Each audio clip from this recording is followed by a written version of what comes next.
Have you ever noticed that the quietest people sometimes have the best observations or the craziest and coolest ideas come from unexpected places? Yet, too often in our teams, these voices go unheard because speaking up in a group setting can be uncomfortable.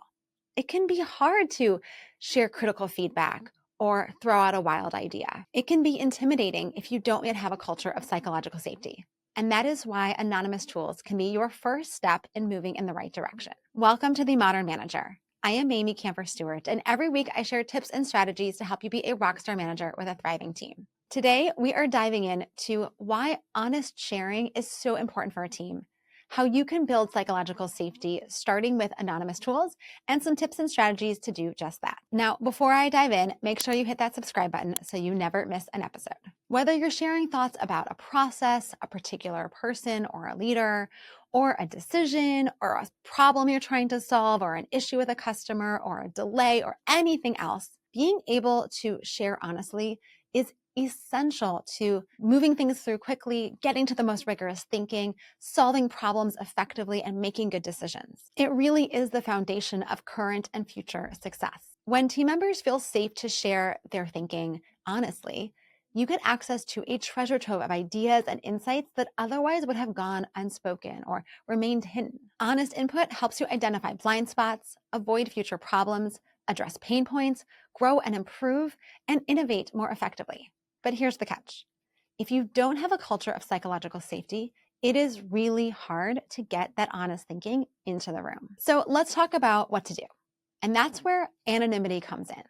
People are much more likely to share what they really think when they're not concerned about any repercussions or negative outcomes that might happen by speaking their mind. They're not worried about how people will perceive them. They're not worried about their ideas being shot down or being judged. Research has shown that anonymity both increases people's participation in the conversation and also the amount that they're willing to share, the candor that they're willing to share. When you use anonymous tools, people are willing to tell you what they really think, not just what they think you want to hear. Now, in an ideal world, you would have that culture of psychological safety.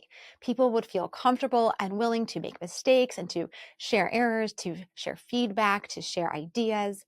And they wouldn't worry about being embarrassed or judged or any other kinds of negative consequences. Now, you might think you have a culture of psychological safety, but most managers overestimate how much psychological safety truly exists on their teams. And that's because we might feel safe, but we hold a position of power. And so we can't use ourselves as a judge. And we might think we're getting all this honest feedback from our teams, but likely they're holding back some things because they're not quite comfortable yet. So anonymous tools are the first step in moving in the right direction. But it's not just using the tool. It's really about how you respond to the information that comes through in the tools. Whatever ideas, feedback, thinking come through, you need to celebrate it.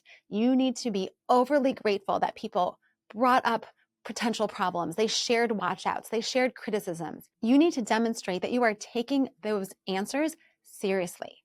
And by doing so, it will reinforce for folks that you really do want to hear the bad news in addition to the good, the wild ideas in addition to the obvious ones. This is what creates that foundation of trust and openness, where people will be willing to share their thoughts even without using anonymous tools in the future. Over time, you will thereby be fostering a culture of true psychological safety, and that will allow you to hear the best thinking from your team members without the use of anonymous tools all the time. So here are a few strategies and tips to help you get started. First and foremost, embrace the use of digital tools.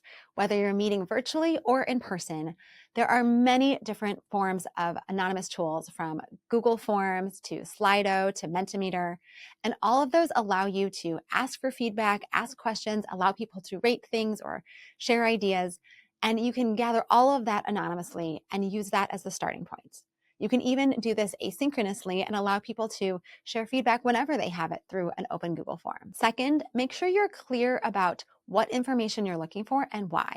Having an open, any thoughts kind of question isn't nearly as effective as saying, I would really love to hear from everyone through our Google form. What do you think are the biggest watchouts with this strategy? Or, I'm trying to improve myself as a manager, and I would really love for you to all answer a couple of questions about things that I could do better or ways I could show up to be a better leader to you all. So don't be afraid to ask for what you really want to hear. that opens the door for people to share more honestly. And lastly, be sure to close the loop with that appreciation.